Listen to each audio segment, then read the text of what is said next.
Alright, so welcome to the heart of the Silversides. This is the control room. This is where all of the communications, diving equipment, electrical, and communications were done. This is the Christmas tree. The Christmas tree was basically consisting of green and red lights. If you had a green board, you could dive. If you had red, you could not. This is the main control manifold vents. These would flood the main ballast tank vents, along with other things. We also had the main pump room down below. And then you had the diving, forward and diving planes. As you make your way around here, you can see the bubble of the boat. As you can see, the rising, diving of the biplanes. You also had your main depth control gauge, which went, as you can see, goes to 165. If the captain called for anything more, you'd go to 500 feet. It would go here.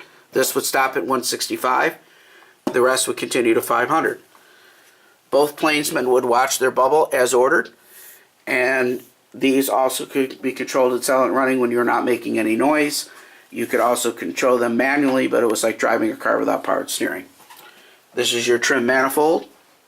Your trim manifold is basically keeping the Silversides level, and because you didn't want a tipsy Silversides.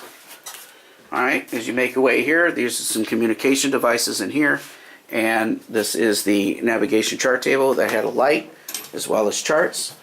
Your helm and engine order telegraph, which was actually in the conning tower. This was the secondary steering.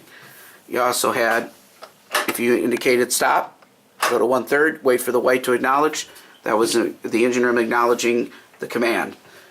Here's your left rudder indicator, your course and speed, and as you can see, Silversides is moving, but you can't feel it, but she is moving. She's moving back and forth, but you can't see her. You can't feel it down here. And that was pointed out by one of our lovely volunteers that work here as well. This is one of the knots indicators, letting you know what speed you were going. And this is all the electrical area of the submarine, as well as your high pressure air banks that controlled all your high pressure air systems on board the submarine for adjoining compartments, as well as all the high pressure systems that needed to be functional on board the actual submarine. As you make your way above here, you can see the two periscopes. The one that's raised is the observation, the attack is lowered. As you make your way around here, you can see the torpedo firing controls and the radar systems. And above there is the chart table, and a well with the SJ radar and as you make your way around here, you can also see the helm indicator. That's where they mainly steered the submarine.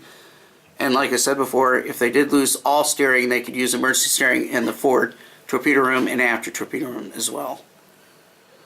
And that completes the tour of the control room. And we thank you for visiting the control room. And the next will be the radio area and the cruise enlisted eating area.